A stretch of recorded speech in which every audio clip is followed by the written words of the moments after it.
most people can't concentrate because they've never been taught how to concentrate and they don't practice it. So if we don't learn to concentrate and we don't practice it, well, obviously you can't practice something you haven't learned, then how can you be good at it? And what we practice all the time is distraction.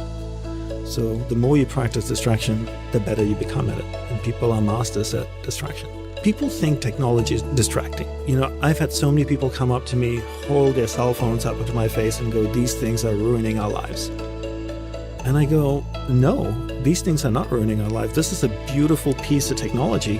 What's ruining your life is your inability to exercise discipline around the use of it. So the idea is that you use technology as opposed to technology uses you. In the same way, if you look at your whole day, how do we integrate the practice of concentration throughout everything that we do?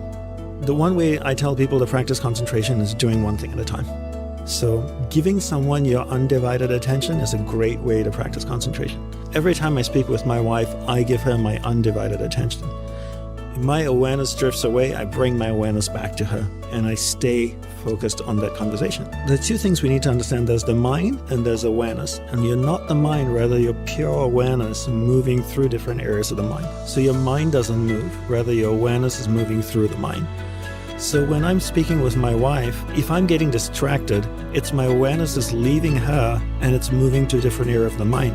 I might be thinking about a client or a contract I need to sign or a business opportunity, and then I bring my awareness back to her. We keep chatting for a minute and then my awareness drifts away again and I bring my awareness back. So I define concentration as my ability to keep my awareness on one thing for an extended period of time until I can consciously choose to move it to another thing. So if I'm speaking with you, I give you my undivided attention. I keep my awareness on you. Every time it drifts away, I bring it back. It drifts away, I bring it back, and I train myself. And I think that's where, people in today's world, I feel so many people are lazy and they want a quick fix.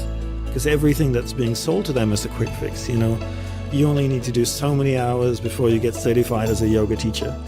You can come to the weekend course to enlightenment. That's a 1-week seminar to understand mind-body connection. I'm like, what BS?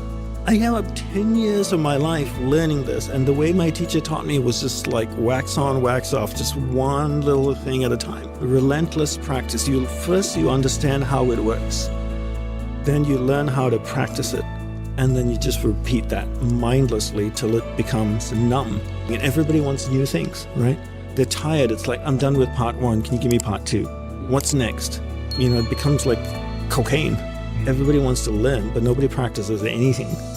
And they think by learning something, you're actually maturing or becoming wiser.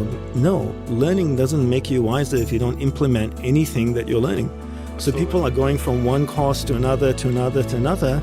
And then people in my industry, the self-help industry, that's how they make the money, right? You keep selling your over and over again, and you just keep buying, and you think you're learning and growing, but you're not, because you don't even practice the first thing you're taught. So for me, the first thing you want to learn is concentration, because if you can't concentrate, you can't solve problems. You can't be better at what you do. How can you be a great athlete? How can you be a great singer, an artist, a scientist, a doctor, if you can't stay focused long enough to gain mastery over the topic? Where awareness goes, energy flows. And a simple analogy I always tell people to look at awareness as a glowing ball of light. Your awareness is a glowing ball of light that's floating through the mind, and you can control where it goes. And there's different areas of the mind. There's an angry area of the mind, there's a healthy area of the mind, there's a science and sex and food and photography. And if your awareness is going to a particular area of the mind, that's where energy is flowing, because where awareness goes, energy flows. And energy is like water. Whatever I water will start to grow, right? So if I took a watering can and I watered a garden bed, would the weeds grow or the flowers grow?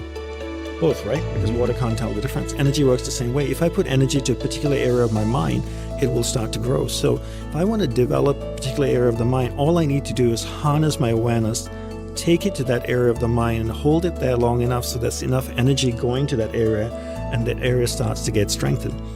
And different people cultivate different areas of the mind. Some people are happy. They're always happy. They're always an optimist, because that's where their awareness is going. And because awareness goes there, energy flows there, more energy is deposited there. More energy deposited there means more magnetic which means it pulls awareness there much easier. The mind basically has no ability to tell what's good for you and what's not good for you. If the mind actually knew, we'd all be perfect.